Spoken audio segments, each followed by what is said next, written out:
The O'Reilly Factor, the #1 cable news show for 13 years running. Thanks for staying with us. I'm Laura Ingraham, in for Bill O'Reilly. And in the personal story segment tonight, 3 new cases of the so-called knockout game come to light in Philadelphia. In one of these cases, a senior citizen was randomly attacked and targeted, blindsided with a sucker punch to the head. That victim that we talked to a little bit earlier today, an 80-year-old elderly man who sustained severe injuries as a result of that attack. He is one of 2 victims here in the Lower Merion Township area, along with another victim in northeast Philadelphia. Someone asked me for a cigarette, and by the time I got my hands out of my pocket, I was getting hit by 4 kids. The suspects took nothing, not even the food, and just fled, leaving only a battered victim. All my face was all bruised up and bad. It was hard to see. These crimes are only now beginning to get media attention. And as Bill mentioned earlier this week, there appears to be indeed a racial element at play that few people seem comfortable to discuss. Joining me now from Kansas City, Missouri, psychologist and lawyer Brian Russell, and from L.A., civil rights activist Jasmyne Cannick. Jasmine, let's start with you. Tom Sowell, the economist and columnist, wrote a riveting piece earlier this week about the fact that this, quote, game has been around for some time. This targeting of individuals, mostly by black teens, has been happening. The individuals in New York, many of them happen to be of Jewish ancestry. In other occasions, most of them are white, some even Asian. A racial element seems to be present here. Do you deny that? You know, I don't want to generalize, Laura, and say that this is simply a game that's being played only by African-American teens across the U.S. What I would say is that America needs to also look at, why do these teens have so much time on their hands to even be engaging in something like this? It's very hard to sit up here and try to defend bad behavior, no matter, what color, what race, the perpetrators are.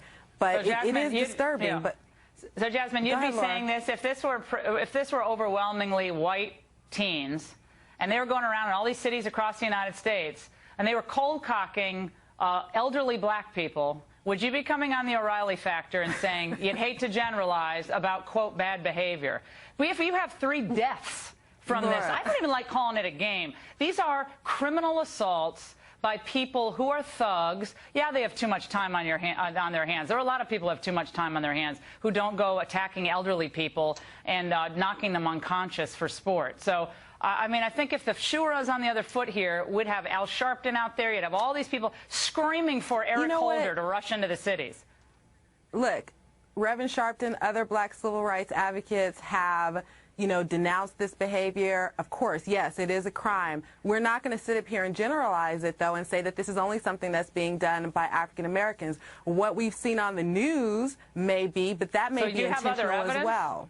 Brian, do you have evidence that there are a rampant number of white teens going out there and targeting elderly black people or innocent Asian people and putting videos on the internet of whether or not they knock them out? Is there any evidence of that? If there is, I want to see it.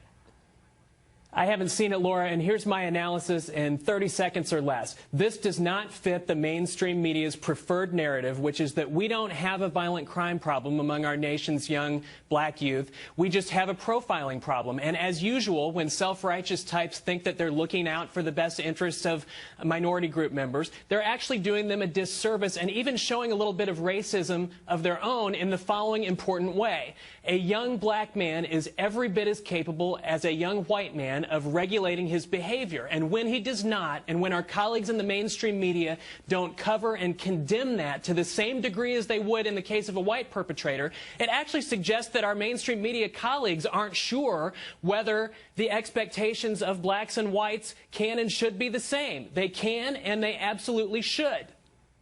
I think it's painful, Jasmine, to think about this.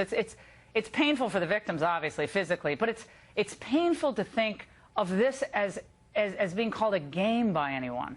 And for folks who get up there and say, well, we're not sure if there's a racial element. I mean, come on. I mean, of course there's a racial element here. The fact that nobody wants to talk about it is highly predictable. Doesn't surprise me at all. Doesn't fit the whole white guilt narrative about race. And I don't think it serves the black kids who are getting into this trouble. I don't think it serves them well. They're not helped by the denial, and it doesn't serve society at large well. We have a real problem in America, but in these neighborhoods where we have rampant problems and American family breakdown, we have a big problem. And I think that conversation needs to be had. I agree. I would just like to also say it doesn't serve our country well either to incite mass hysteria amongst white America against blacks either. So now what do we have? Who's doing that? Numerous news reports. Fox? Numerous news reports, you know, about basically mobs of black teens targeting white people. Jasmine, does not help society either, okay. Laura. Jasmine, I'm stunned at what I'm hearing. You're saying that Fox News is the problem by the fact that actually Fox is one of the few media outlets that has actually the courage to report the truth. Tom Sowell, African-American, renowned economist and columnist, and a few others who are brave enough to connect the dots said this is not serving the black community well. That's the truth. And if the shoe were on the other foot, NBC and CBS and ABC, they would be fanned out across the country having racial town halls trying to discover why so many white youths have an instant animus toward innocent black people. And I would actually celebrate the fact that they would do that, because it should be done. Laura, in the wake of Aurora, who's doing it, it should be done.